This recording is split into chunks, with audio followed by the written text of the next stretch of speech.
Hello and welcome back to my channel. I'm TitlelessMusings, and today we are working on my very last pages of 2024. These are the last few pages of my 2024 journal. Obviously, I haven't actually completed the journal yet. I won't complete the journal until New Year's Eve, but these are what I like to call my recap pages. So these go over, top books, top movies, as you can see on screen here, and I thought it might be interesting for you to watch and follow along. Now, in this video, I have sped up a lot of it. I've sped up the writing, I've sped up the line drawing, I've sped up the coloring. You can still see everything that's happening, but you won't be seeing it in real time because real time this took about 2.5 hours. It was very boring to edit, so I figured it would probably be quite boring to watch, and, speeding it up and being a little bit chatty over the top definitely makes it more interesting. Now, not only are these my last journal pages of 2024, but this is my last Titleless Musings video of 2024. I cannot believe that we are at the end of the year. Thank you so much to everyone who has taken a chance on the channel and stuck with me through the year. I started this channel in May as kind of a fun side hobby, and now I have a little series going. We've been doing the journaling. I have some K-pop unboxings. I mean, it's just been so much fun. I've really enjoyed it. So thank you for sticking with me in 2024, and I hope you'll continue to stay with the channel in 2025.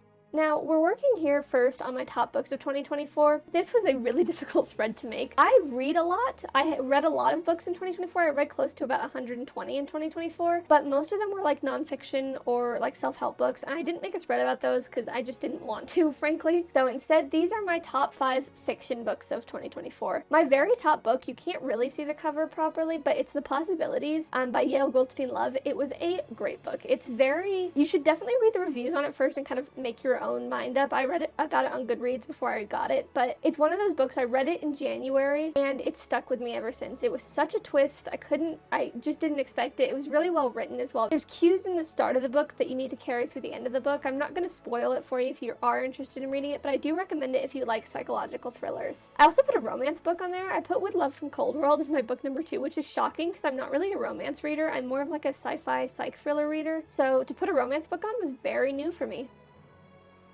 My top movies was also incredibly difficult because really the only new movie I'd seen this year was the fan-made and hype-in film, which I saw in theaters back in November, which was great, by the way. Such a great movie. But I just put some other movies that I'd watched this year that weren't necessarily new movies. They're just movies I enjoyed. So I have like Eternal Sunshine of the Spotless Mind. I watched Night of the Hunter this year. I also watched Police Academy this year, so I put that on as position number 5. But in all honesty, I struggled to come up with 5 movies. So the fact that I even have a list of 5 is pretty impressive for me.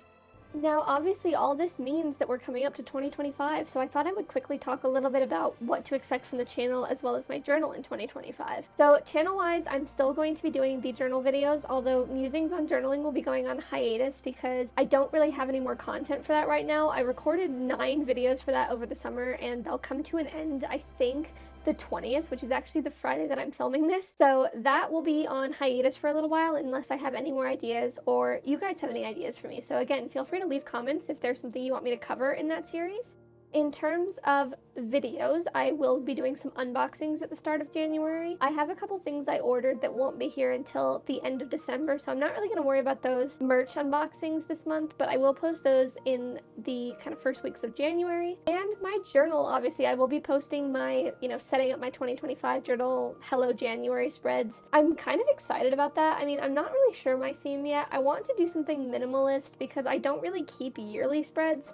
It's just more the way that I decorate the first journal of each year. So I want to try and stick to that minimalism theme again like I did this year. I really enjoyed that, and we'll kind of see, how that works, what happens with it, etc., etc. Now, here we're making my most anticipated spread, which is my Apple Music Replay spread. It is basically the Apple Music version of Spotify Wrapped. So here I will be making pages for my top artist, top album, top song, total minutes, genres, and my top 10 songs of 2024. Now, I'm pretty sure this is actually the first time since Apple Music Replay started years and years ago that I actually have only one artist dominating every single slot on the board.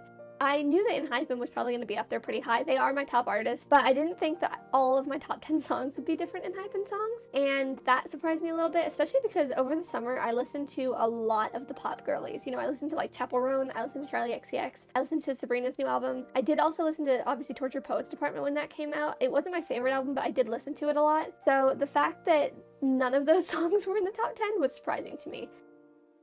Now, one thing I will be doing with this spread is I will actually be writing down the amount of times I played each song within the top 10, so if you want a little bit of a sneak peek, I did listen to every song except the 10th song more than 90 times, and my top listened to song was over 400 times, so just so that we're kind of getting the range. Again, these are all going to be Enhypen songs, so if you're an Enhypen fan, you've probably heard me talk about these throughout the year. Even if you're not an Enhypen fan, actually, with the amount that I've talked about their songs, you've probably heard of these songs.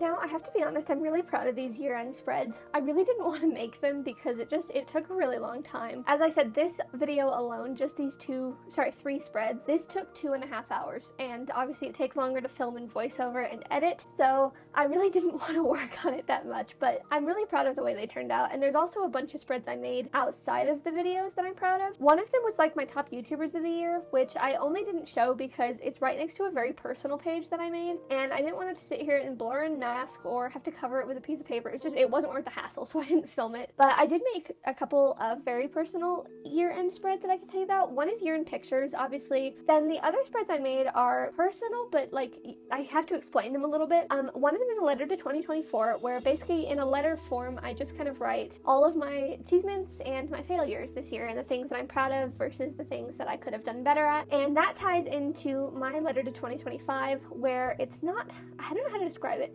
It's not a New Year's resolution, but it's very close. It's like, here's what I'm going to do in 2025 based on the things that I felt in 2024. The things that I feel like I failed at, I'll put on that list to do better in 2025, that kind of thing. But now we're just filling in the last of the numbers and the lines with the different colors. As I said, I did like a pink theme for this one, so I did a couple different shades of pink and did like a baby pink for the letters and numbers, which I'm really happy with because pink isn't my super favorite color, but I think it looked cute here and it matched the washi pretty well. Here we're just now adding the photos and the album covers. So my top artist is Enhypen at 10,748 minutes. My top album was Romance Untold at 1,211 minutes, and my top song was Lucifer at 415 plays. In total, I listened to 715 different songs this year, which is a lot of songs. That's a lot of music. Again, almost 20,000 minutes, but obviously it just goes down from here. My next song was Shout Out by Enhypen, that was in place 2, and that I listened to 111 times. So you can see kind of the disparity between first place and second place. There's a few songs that I am surprised aren't on here, but the biggest one is Orange Flower. I listened to that a lot over the summer, so the fact that that didn't make top 10 was surprising to me. The fact that Royalty, which is song 10, I listened to that 87 times. I'm surprised that that wasn't higher. I thought I listened to that a lot more when Romance Untold came out. But we're starting to come to the end of the video now, so in a minute here we'll take a bit of a closer look at the plays, the titles, the pages that we've made in general today. Much as I was joking about complaining, I did actually have a lot of fun, so I hope that you found this video interesting and entertaining. If you did, please leave a like and subscribe. It really does help the channel. Thank you so much for joining me today, as well as joining me through the entirety of 2024. I hope you have a safe and happy New Year's, and I will see you in 2025.